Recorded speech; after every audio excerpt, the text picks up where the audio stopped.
Naghahanap ka ba ng dekalidad na Japan surplus items sa abot kayang presyo? Tara, samahan niyo ako dito sa Jag Surplus. Matagpuan sila sa Gate 2, Malanting Street, Amparo Subdivision, Barangay 179 North, Caloocan City. Dito makakita ka ng iba't ibang imported na gamit mula Japan. Mga appliances, muebles, kitchenware, tools, mga laruan, hanggang sa iba't ibang mga unique at premium quality na kagamitan. Kaya kung malapit ka sa North Caloocan, huwag kalimutang bisitahin ang Jag Surplus. Tara, tignan natin kung ano-anong mga sulit na makakuha natin dito. Collectible items.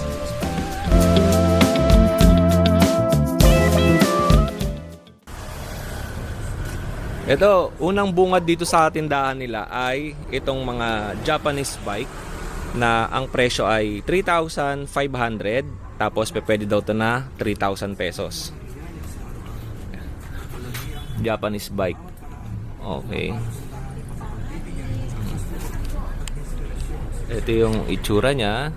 Ayan. Okay. At sumunod, itong mga mini wheelchair. Ito 4,500 or may presyo ata to. 5,500.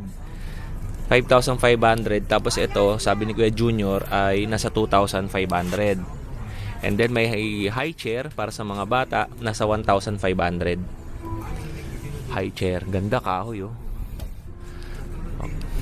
At itong mga computer chair, nasa 2,500 tapos 1,500 yung kulay blue. Yung iba, yung mga ibang mga items dito ay walang price na naka-indicate, pero kung balak nyo mag-inquire ay mag-comment lang kayo or mag-message doon sa page ng Jag Surplus. Ito, tapos may mga toys na pang bata. Ito ay walking chair. Ito.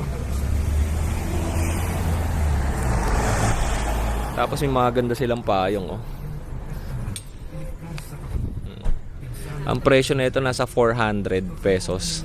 Ganda no, yung kulay pink, Japanese umbrella. Tapos may mga bags din sa labas. Yan.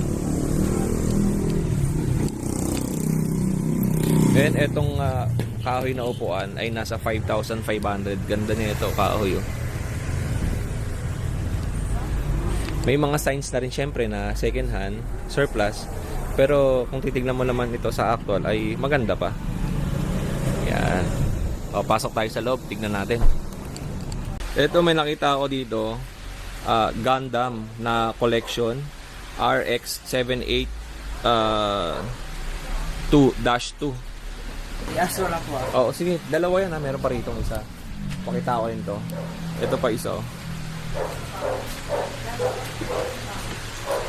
Ayan oh, Gundam.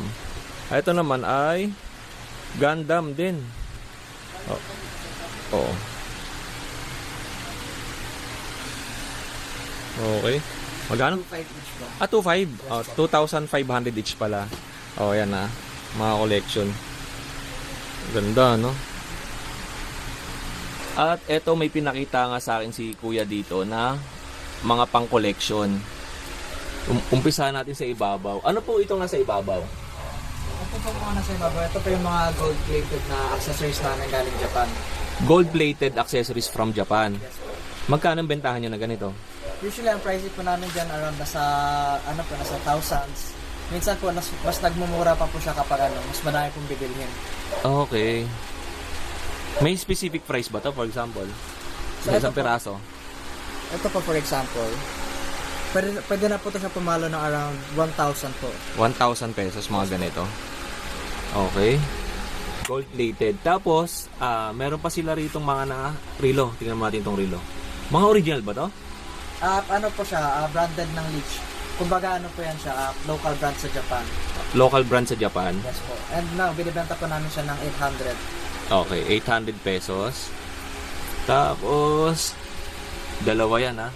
At may napansin ako sa ilalim, puro kumikinang dito ah. Ano naman to? And yung mga collectible na mga accessories namin, mga jewelries, and yung mga stones po namin na rare. Okay, magkano yung ganito? Ito po, ang price po namin dyan, nasa around 4,000 po. Pero minsan po kasi binababaan po namin sa mga selected few customers po namin. 4,000 pesos. Yes po. Ito. Hindi ano yung camera ko. Wait lang. Ito. Okay. And ano pa? Ito, ano naman to? Ayan po mga ano na po siya, mga office design. Office design naman to. Okay. At meron silang mga, anong tawag sa bato na to? Ayan po, mga amethyst, tsaka mga, ayan, Amethyst stone. yes po. Merong 3,000, 5,000, 8,000. Ito.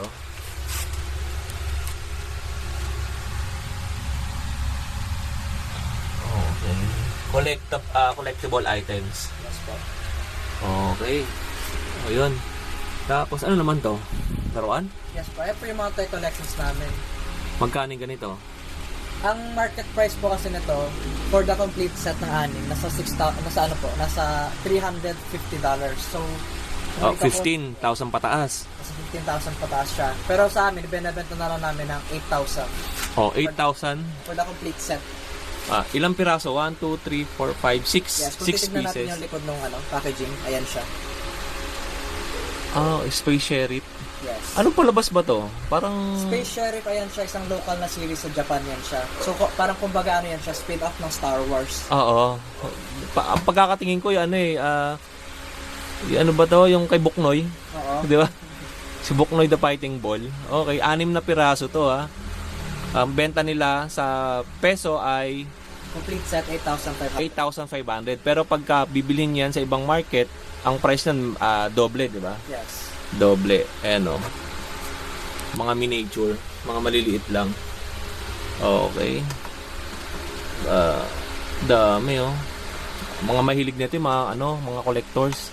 Actually, may dalawa nang nag-avail niyan. And hinihintay na lang namin yung confirmation. if Mag-go sila. Okay. O bali, ito pala, meron lang buyer, pero hindi pa naman sure. Tentative pa. If ever na nagustuhan nyo to, nandyan naman yung Facebook page ng Jags Surplus. Direct message na lang kayo sa kanila if ever na magustuhan nyo to. O yan. Okay, sarado na natin to. Ayun, so kakaligpit ko lang ng mga toys. Pero yung mga toys natin dito, mga collectibles din from Japan. So if mahilig sa mga anime, ito, Okay. Jujutsu Kaisen. Ito yung tatlong main characters ng anime na yun. Oo, magkano yung ganyan? Ito 400 each na lang po to. Ito yung isang wall clock or table clock. Oo nga, Okay. Tapos may mas malaki. Yeah. Same din ba to? Yes, wall clock din po yan siya. Wall clock din. Nasa around 800 naman po yan siya. Pero ngayon nasa na lang, binibenta na lang namin ng 600. Anak pala ni Kuya, may-ari. Anong pangalan mo? Nico. Si Nico. Ayan. Meron din sila dito mga car seat para dun sa bata. Dami Magkano ang presyo ng car seat para dun sa bata? It depends po kasi sa model. So, ang car seat po kasi, ang model niya, naka-base po doon sa age ng bata. Syempre, may mga recommendations. Mm-hmm.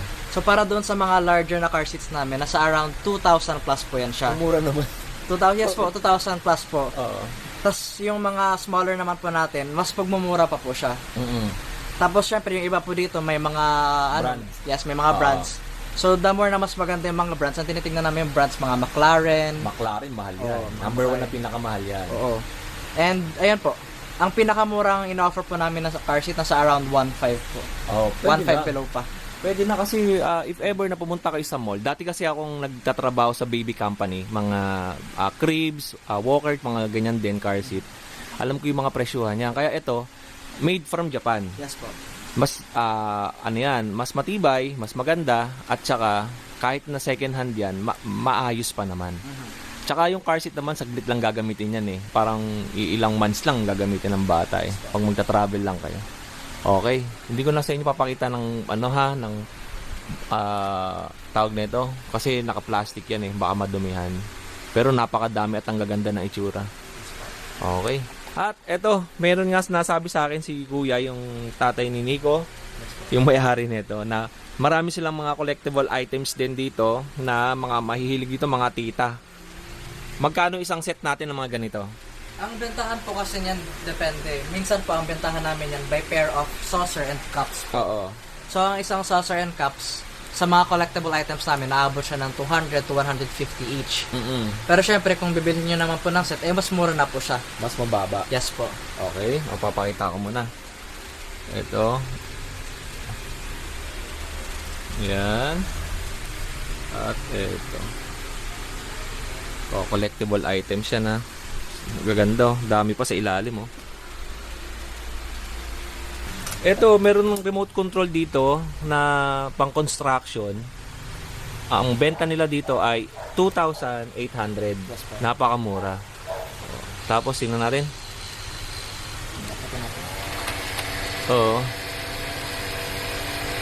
Ay, galing, oh. Okay. Tapos, bumababa din to. Yes po. Ayan, mahaba siya. Pero ito siya, ano to siya, hindi pa fully charged yung battery. Okay. Tsaka na-upgrade naman ang battery niyan. May mga nabibili sa online, eh. Na-upgrade ang battery. Yun.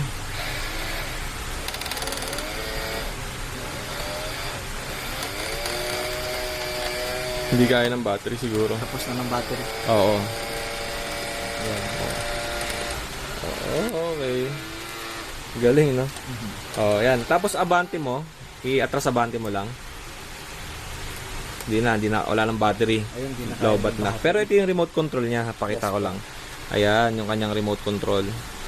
Tapos may pini-switch siya dito. Para saan tong switch na to?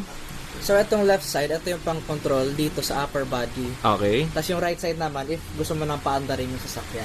Ayun. At move forward. Tapos ito may mga up, down, controls pa. yung controls pa niya para dun sa mechanism nito. Yes. Oh, 2,800. Ito yung space sheriff na sinasabi sa akin ni Nico. Pakita ko ulit sa inyo dahil marami nga akong napapanood na ganito, mataas yung presyo. Pero sa kanila, sa halagang 8,500, 6 na piraso na. Ito yung members niyan. Okay. Tapos ito sila. Ayan. Okay.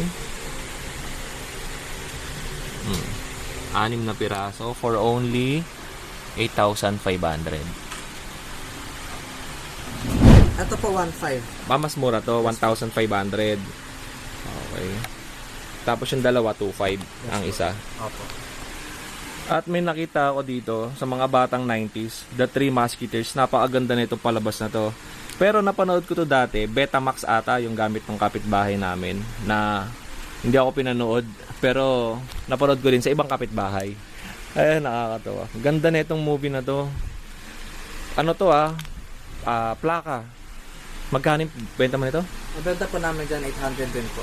800 pesos. Yes, po. Mga collection na to, pang collection kasi plaka to eh. Opo. Tapos may isa pa nito, VHS tsaka Betamax. Okay. Halos lahat yung nandun, 800? Yes po. Okay. Marami pa yan dito, pakita ko sa inyo. Ay, sorry. Ayan. Ito, ilawan ko na lang.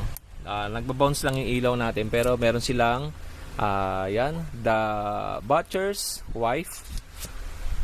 Okay. Tapos may Cyber form, hindi ko napanood to. Mga to 90s pa ata to. Okay. Tapos merong The Spy Who Loves. Ay, ilang piraso to? 3 CD. Ay, 3 plaka. Okay. Tapos The Spy Who Loves Me. Isa. Dance with Wolves. Ito hindi ko to napanood. L'Orfeo. Ito hindi ko rin alam yan. And La Boheme. Hindi. Ibabasa nito. Hindi basta sa France. Iba ang pagkaka-pronounce yan. Okay. Ito. Ito CD na to. CD video pala. CD plaka. Mga plaka. Ito mga Aida, mga sinalunang palabas pa to. Oh, ang dami pang collection Butterfly. Yun lang ang alam kong movie dun na nakita ko yung The Three Musketeers. Okay. Oh, yun oh, ang dami pang collection. Okay. Yan, ito yung mga pang collection nila. 800 pesos ang isa. Magkano yung ganito? 750 po. Oy, flower resins. Ito mga flower na to, galing pa tong Japan. Oh. 750 each. 750 pesos ang isang piraso. Ganda ng pagkakagawa. Naku, baka mabasag natin. Ay, okay. And, may nakita ako dito. Pang ano to, soccer? Pang baseball. Ah, baseball. Yes po. Oo. Yan. Magkano? Ang bentahan namin dyan, nasa 600 na lang. 600 pesos. Opo. Ano to, parang luma-luma, no? Leather. Sobrang luma ko po niya. Talaga. May, naalala ko, may gito kami. Yung tatay ko, nagdala ng ganito galing Green Hills. Ewan ko kung nasan na yun. O yun. Ano to, agimat? Okay.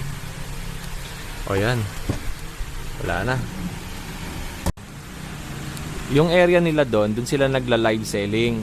Buti na lang at yan, sinamahan tayo ni Nico, yung isa sa may-ari netong ano, Jug Surplus. Napakadami pa nilang pwedeng mabili niya rito nga items. Tulad nga ng mga ganito. Ito. Ayan, mga malilit na ano, parang makeup ano to no? Collection. Makeup kit. Ganun. Naalala niyo pumunta ako ng Quiapo, Manila. May nakita akong ganito. Ang presyo nun ay 2,500 ata. Ganito rin kalaki. Ito naman ay 1,500. At dito, sa side na to, pagpasok nyo sa kaliwa, ay napakadami nilang toys. Ayan o.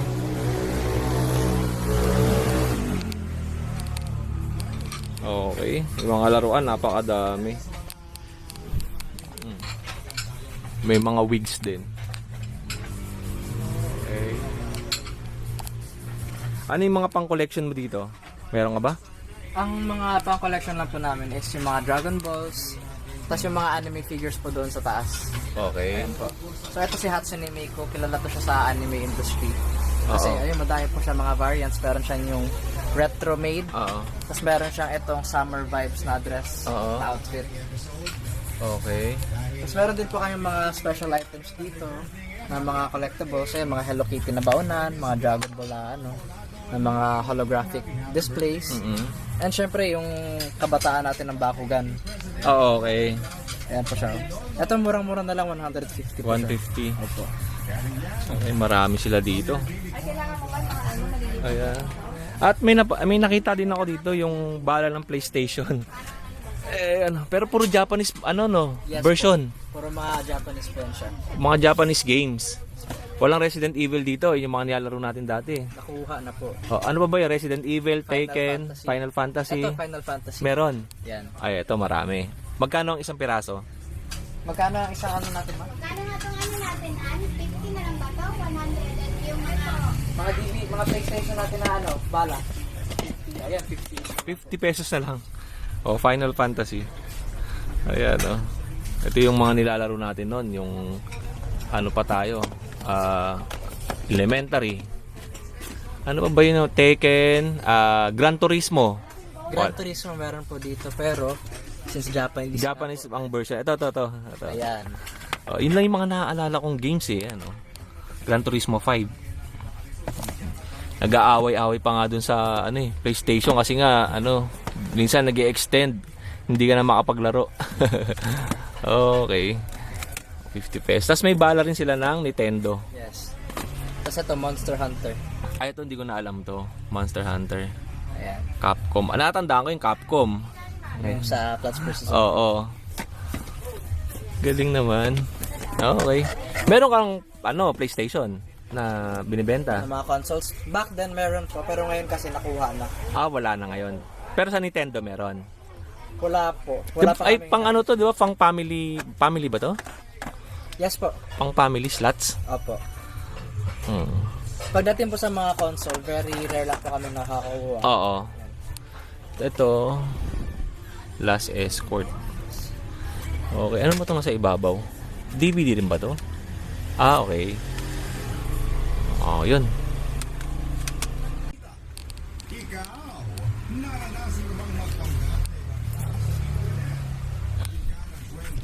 Saan na kaya laman na ito? Alphard.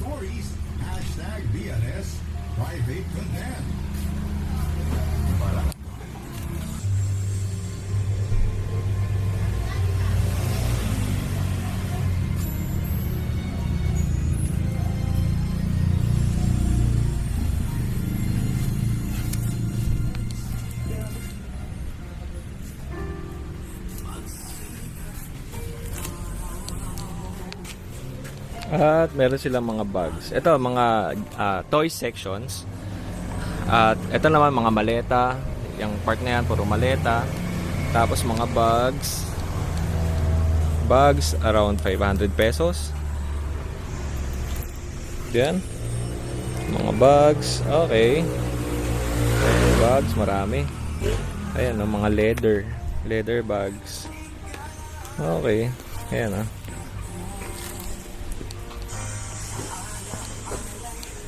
Ang gabi, no? Alam niyo yung pumunta tayo dati dito, maliit lang. Ngayon, napakalaki at napakadaming items, no? So kung interesado kayong pumunta, ay matagpuan yung lugar nila sa Gate 2, Amparo Subdivision, North Caloocan, Barangay 179. Yan, Caloocan City. Okay. Tapos, itong side na to, marami din silang mga mangkok. Alam mo, ang ganda nito. Para siyang parang Luminark. Ganito yung itsura ng Luminark eh. Ayan. Pero ito naman ay Japanese plate. Parang Luminark, tsaka ganda. Kung meron sanang mas malaki, no? Ayan. Meron pang upuan dito naman. Ang presyo nito ay 1,500 ang isa. Okay. Ayan. At may pinakita sa akin si Kuya doon kanina. Yung barbershop na upuan. Sabi niya sa akin, pwede daw to na 15,000 ang isa. Pero kung maramihan daw, ay pwede niyang ibigay ng 12,500. Apat na piraso ata. 1, 2, 3, 4 barbershop na chair. Normally, yung mga ganitong klase na upuan ay meron na siyang konting mga damage tulad ng mga ganito. Pero kung inspectionin mo naman ay maayos, maganda. Apat na piraso yan. Ito, at saka ito. 60,000 yung apat, pero kung apat ang kukunin nyo ay negotiable pa to, sabi sa akin ni Kuya. Tapos itong bag na to, pang camping. 800, pero kahit mga 700 daw pwede. Ganda. Ang brand niya ay walang brand. Ito, Japanese brand din. 1,200 nga ang presyo nito. Pero sabi natin kahit mga 7 daw. Ganda. Camouflage. And upuan. Yan. Tignan natin dito. Ito. Ang ganda na ito. Okay. Baka sakaling magustuhan nyo to. Ayan, Ito yung tumutunog ata. Ting! Ang presyo niya ay walang nakalagay na price.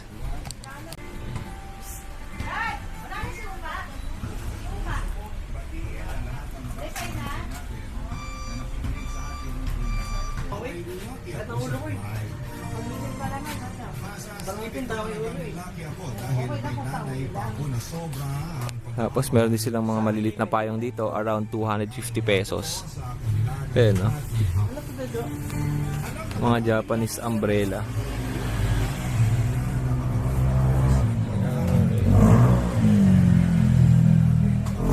Tapos mga wallets, pwedeng lagyan ng ng camera, yung GoPro. Pouch. Mini pouch. Tapos ito. Tapos ito, mga pouch,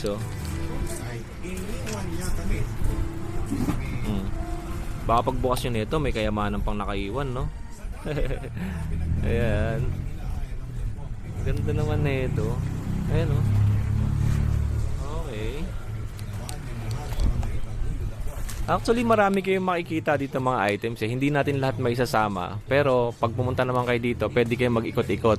Ito may rollerblades po. Ang size 32 to 36.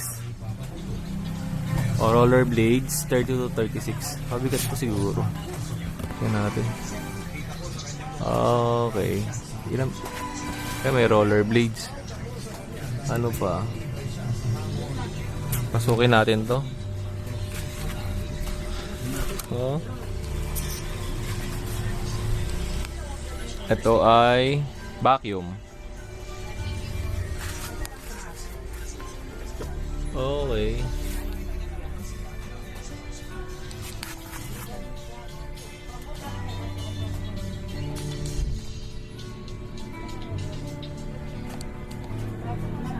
And yung mga maleta ay nasa eto may mga maliliit 1.5 ata. Maganda rin eh no. Mga sinakripisyo niya para pagtapos na ako. Yung mga kaibigan ko dyan na nagtitaping no. Eto tamang-tama oh, kompleto na gamit nyo rito. Nag-ayos na makeup niya. 1,500 ata to. Okay. Ito maganda to. Okay. Ito yung kanilang store. Ayan. So again, sa mga gustong bumisit dito ay ang location nila matagpuan sa Gate 2, Amparo Subdivision, North Caloocan City, Barangay 179.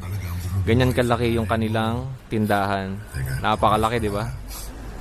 Okay.